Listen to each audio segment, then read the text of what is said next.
안녕하세요. 오늘 영상에서는 지난 10월에 있었던 일본 중의원 선거 결과와 제2차 기시다 내각 출범에 대해 말씀드리도록 하겠습니다. 기시다 1차 내각이 출범되고 불과 한 달여 만에 2차 내각이 출범된 건데요. 그 사이 일본에서는 중의원 선거가 있었습니다. 선거 결과 자민당은 국정 운영에 안정적인 261석을 얻으며 승리했습니다. 연립정당인 공명당과 합쳐서는 293석을 얻었습니다. 비록 선거 공시 전보다는 12석을 잃었지만 당초 단독 과반 233석도 넘지 못할 것이라는 예측과는 다른 큰 승리였습니다. 시기적으로는 기시다 내각 발족 직후이다 보니 야당으로서는 아베, 스가에 이은 자민당에 대한 심판, 그리고 기시다 내각으로서는 향후 지속 가능성을 묻는 1차 관문으로 여겨졌었는데요. 무난히 통과한 것입니다. 그렇다면 자민당은 어떻게 다시 승리할 수 있었을까요? 그리고 일본 국민들은 왜 다시 자민당을 선택했을까요? 우선 첫 번째로는 자민당에 대한 상대적 지지를 생각해 볼 수 있겠습니다. 일본에서는 여당인 자민당에 비해 야당의 지지도가 매우 낮습니다.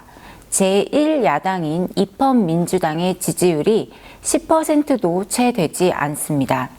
이외에도 일본에는 국민민주당, 사민당, 공산당, 레이와 신생구미 등 여러 정당들이 있지만 이들에 대한 지지도 역시 한 자릿수 이상을 넘어서지 못하는 상황이 지속되고 있습니다.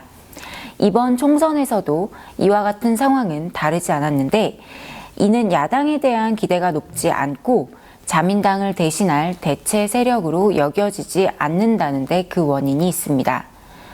야당이 이렇게 지지를 받지 못하는 데에는 2009년도에 처음으로 정권을 잡았던 민주당의 미흡한 모습에 대한 일본 국민들의 실망, 그리고 뚜렷한 대안 없이 비판을 위한 비판만 한다는 점도 야당에 대한 지지가 오르지 않는 이유 중에 하나입니다. 두 번째로 이렇게 약한 야당이 취한 단일화 전략의 실패입니다. 이번 선거에서 야당은 5개 정당이 연립하는 단일화 전략을 취했습니다. 한 선거구에서 한 명을 선출하는 소선거구제에서 사실 이러한 전략이 틀렸다고 볼 수는 없습니다. 일반적으로 소선거구제에서는 이름이 알려져 있거나 혹은 대중적 인기가 높은 후보 혹은 다수당 후보에게 유리하기 때문입니다.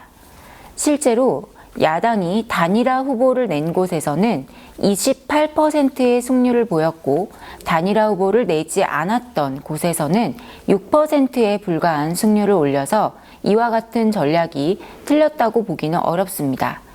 그럼에도 불구하고 더 많은 유권자들의 지지를 얻지 못했던 것은 국가에 대한 기본 관점이나 혹은 기본 정책이 다른 정당 간의 연합이 공감을 얻지 못했기 때문입니다.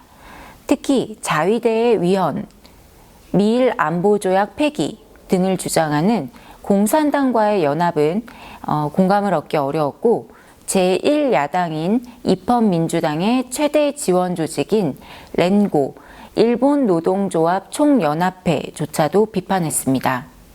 세 번째로는 낮은 투표율과 자민당 지지층의 다변화를 생각해 볼 수 있겠습니다.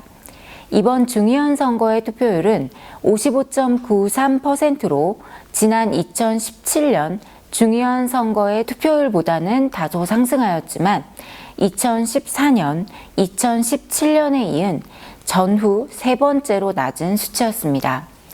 일본에서는 낮은 투표율은 주로 조직력이 크고 현역 의원이 많은 자민당에게 유리한 경향이 나타나는데 이번 선거에서도 이는 크게 다르지 않았습니다. 이러한 가운데 젊은 세대의 자민당에 대한 지지율이 증가하고 있다는 점 또한 주목할 필요가 있습니다. 전통적으로 자민당에 대한 지지는 농어촌, 건설업, 그리고 고령층이 많았는데 최근 들어 도시는 물론이고 젊은 세대층에 자민당에 대한 지지가 두드러지는 경향이 나타나고 있습니다. 즉, 자민당의 지지층이 다변화되고 있다는 의미입니다. 이외에도 기시다 신내각의 등장에 따른 지지율 상승 효과, 그리고 창과학회 등을 기반으로 한 안정적인 지지 기반을 갖고 있는 공명당과의 연립정당 구성 등은 크게 영향을 미쳤던 것으로 볼 수 있겠습니다. 한편 중요한 선거로 첫 번째 관문을 통과한 기시다 내각의 두 번째 관문은 2022년 여름에 있을 참의원 선거입니다. 따라서 기시다 내각은 내년 참의원 선거까지 코로나 대책, 경제 회복 등 국민들이 실생활에서 체감할 수 있는 정책 추진을 위해 박차를 가할 것으로 여겨집니다. 기시다 총리에 대한 낮은 지지율은 여전히 우려 요소로서 남아있기는 합니다만 기시다 총리에 대한 강한 긍정도 혹은 강한 부정도 아닌 상황은 오히려 현상 유지의 가능성을 높입니다.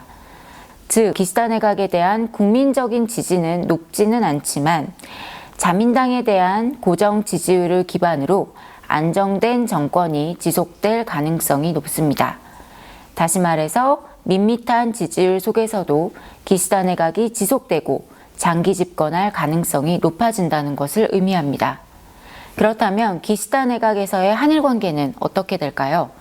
중의원 선거에서 자민당 집권 세력의 핵심인 아마리 간사장이 자신의 선거구에서 패배하게 되었고 그 패배에 책임을 지고 사임하게 되었습니다. 그리고 그 자리에 모태기 외무대신이 간사장으로 기용되었고 공석이 된 외무대신 자리에는 하야시 전 문부과학대신이 외무대신으로 취임하게 되었습니다. 지난 10월 발족했던 제1차 기시다 내각에서 모든 강요가 교체되면서도 유일하게 외교 안보 라인만은 지속성을 이유로 교체하지 않았었는데 여기에 변화가 생긴 것입니다. 다만 외교 라인의 변화가 곧 외교 방침의 변화를 의미하는 것은 아닙니다. 그러나 한국에 대한 이해가 높고 한국과의 관계를 중요하게 여기는 하야시 외무대신의 등장은 한일 관계에 긍정적인 요소로 작용할 수 있습니다. 비록 하야시 외무대신 또한 일본 정부의 기존 입장과 동일하게 국가와 국가 간의 신뢰를 강조하고 약속을 지켜야 한다고 이야기하고 있으며 한국이 해결책을 제시해야 한다는 입장을 밝히고 있어 외무대신의 교체가 곧 한일 관계의 변화로 즉각적으로 이어질 것이라고 기대하기는 어렵습니다. 더욱이 앞서 언급한 바와 같이 내년 여름 있을 참의원 선거가 있는 상황에서 민감한 한일 관계를 우선순위에 올릴 가능성도 낮습니다. 하지만 새로운 변화의 조짐을 양국 관계 개선의 계기로 삼아 한일 관계를 풀기 위한 단초를 마련하고 관계 개선을 위한 접근 방식의 차이를 도모해 볼 수 있을 것입니다. 현재 경색된 한일 관계를 전환시킬 수 있는 계기로 작용할 가능성을 잘 살려야 할 것입니다. 감사합니다.